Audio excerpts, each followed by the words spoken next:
ईद के पहले दिन अपने प्यारे गाय को ज़िबा करके और उसके बूटियां बनवाने के बाद जब गोश्त तकसीम करने की बारी आती है तो अब्बा जान गरीबों को गोश्त देने से ही इनकार कर देते हैं। वो क्यों, ये सब आप लोगों को व्लॉग देख कर ही पता चलेगा। सीन कुछ इस तरह है कि मुझे ईद की इतनी खुशी होती है कि मैं सुबह सुबह ही उठ जाता हूँ, वो भी 5:38 में। आम रूटीन में मैं इतनी जल्दी उठता ही नहीं हूँ और सूरज भी अभी मुकम्मल तरीके से नहीं निकला हुआ होता है। उठते ही मैं आधा कप चाय पीता हूँ। और 10 से 12 दिनों से हमारे गांव में बिजली तो है नहीं, जिसकी वजह से मेरा बड़ा भाई सुबह सुबह नलके से नहा रखे होते हैं, क्योंकि एसटीओ हमारा ट्रांसफार्मर ही उठा जाता है, वो भी बिना नोटिस दिए। और हमारे बिल जमा होने के बावजूद भी वो लेकर जाते हैं। और अब वो कह रहा है कि आप लोग हमें रिश्वत देंगे तब जाकर हम आप लोगों का ट्रांसफार्मर वापस करेंगे। ये एक अलग ही टॉपिक है, इसको भी इंशाल्लाह मैं कवर करूंगा और आप लोगों को सारे सबूत दिखाऊंगा। नहाकर कपड़े वपड़े चेंज करके मैं फिर जाकर खाता हूँ सवियां खाकर मैं जा रखा हूँ तो नमाज पढ़ने के लिए मेरा बड़ा भाई मुझे रोक लेता है और कहता है साथ ही चलते हैं नमाज पढ़ने के लिए। और अपने प्यारे गाय से मिलते हुए फिर हम तीनों भाई चल पड़ते हैं ईदगाह की तरफ नमाज पढ़ने के लिए, वो भी तकबीर साथ में पढ़ते हुए।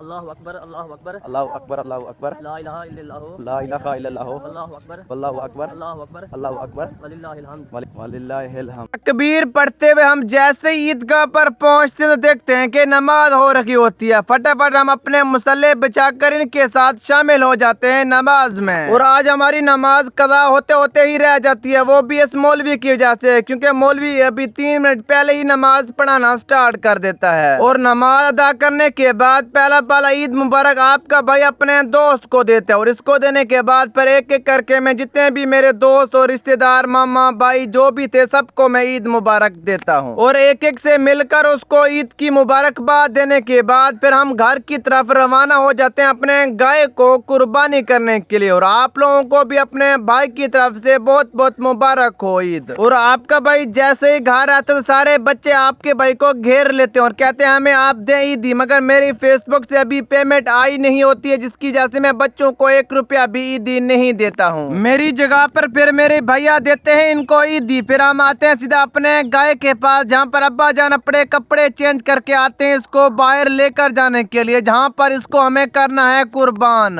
गाय है तो शरीफ, फिर भी हम इसको 2-4 रस्सियाँ बांध ही देते हैं ताकि ये भागे ना। फिर रस्सियाँ बांधने के बाद फिर इसको हम लेकर चल पड़ते हैं अपने डेयरी की जानिब, जहाँ पर इसको हमें करना है कुर्बान। अकेला ये गाय जा ही नहीं रखा होता है, दूसरा गाय भी हम साथ ही बांध देते हैं, मगर ये भागने की बहुत ही ज्यादा कोशिश करते हैं, मगर अब्बा जान इनको भागने बिल्कुल ही नहीं देते हैं दोनों गायों को। जैसे ही हम अपने गाय को डेरे पर लेकर आते हैं तो सारे बंदे भी आए हुए होते हैं इसको ज़िबा करवाने के लिए। हम अपने घर वाले गाय को जैसे ही इसके साथ अलग करते हैं वो तो चला जाता है घर, फिर हम सारे रस्सियां खींच कर इसको गिरा देते हैं और गाय का नीचे गिरने का ही देर होता है, फिर सारे लड़के इसके ऊपर चढ़ ही जाते हैं। फिर अब्बा जान चारों पाँव को बांध देते हैं और बांधने के बाद फिर बिस्मिल्लाह पढ़कर अपने कुर्बानी वाले गाय को ज़िबा करना स्टार्ट कर देते हैं। और हमारे गांव में कोई भी किसी कसाई को नहीं बुलाता है, वो इकट्ठे सारे मिलकर ही गाय को ज़िबा भी करवाते हैं, उसके बूटियां भी बनाते हैं, क्योंकि कसाई इस टाइम पैसे भी ज्यादा लेते हैं और दूसरी बात ये खुद गाय को ज़िबा करने का सवाब भी ज्यादा ही मिलता है। एक तरफ गाय के पार्ट्स अलग किए जा रहे हैं और दूसरी साइड जो भी गोश्त लेने के लिए आता है उसके हाथ में हम छुरी देते हैं और कहते हैं आप फटाफट इनके छोटे छोटे टुकड़े करें गोश्तों के। और फिर बूटियां भी बन जाते हैं। बूटियां बनने के बाद फिर अब्बा जान रहा को कहकर इनको मिक्स करवाता है। मिक्स करवाने के बाद फिर मैं अपने बड़े भाई को कहता हूँ जल्दी से आप इनके 3 हिस्से बनाओ, वो भी तोल कर बनाओ, ताकि हिसाब क्लियर और हिस्सों में ऊंच नीच बिल्कुल ही नहीं होने चाहिए। फिर मेरा बड़ा भाई तीनों हिस्सों को वजन करके बनाता है और हिस्से बनने के बाद फिर अब्बा जान लोगों से पूछते हैं आप कौन सा हिस्सा रखना चाहते हैं। सारे लोग फिर अब्बा जान को कहते हैं जो करीब आपके गोश्त रखे हुए इस हिस्से से हमें आप गोश्त दें। फिर अब्बा जान इनको शापरों में डलवाना स्टार्ट कर देते हैं और इस बार हम अपने ही शापर लेकर आते हैं लोगों के लिए। गोश्त को शापर में डालने के बाद जब तकसीम करने की बारी आती है फिर लोग भी ऑटोमेटिक बढ़ जाते हैं और ये देखें कितने सारे लोग आ जाते हैं। फिर अब्बा जान सारे लोग कहते हैं आप लोग बैठ कर लाइन बनाए, इसके बाद मैं तकसीम करना स्टार्ट कर दूंगा। अगर लोग होते हैं जहल सबको जल्दी शादी होती है लेन बनाने के लिए कोई भी तैयार नहीं हो रखा होता है, मगर उधर हमारा फसल भी खराब हो रखा होता है, जिसकी वजह से हम अब गोश्त को लेकर आते हैं सीधा डेरे के अंदर। जहाँ आकर फिर हम लोगों को कहते हैं मेहरबानी करके आप लोग सारे नीचे बैठे और लेन बने। फिर मैं एक एक करके अब्बा जान कहते हैं मैं सबको देता चलूंगा, मगर कोई भी अब्बा जान की बात सुनने के लिए तैयार ही नहीं होते, वो आपस में ही लड़ पड़ते हैं लोग।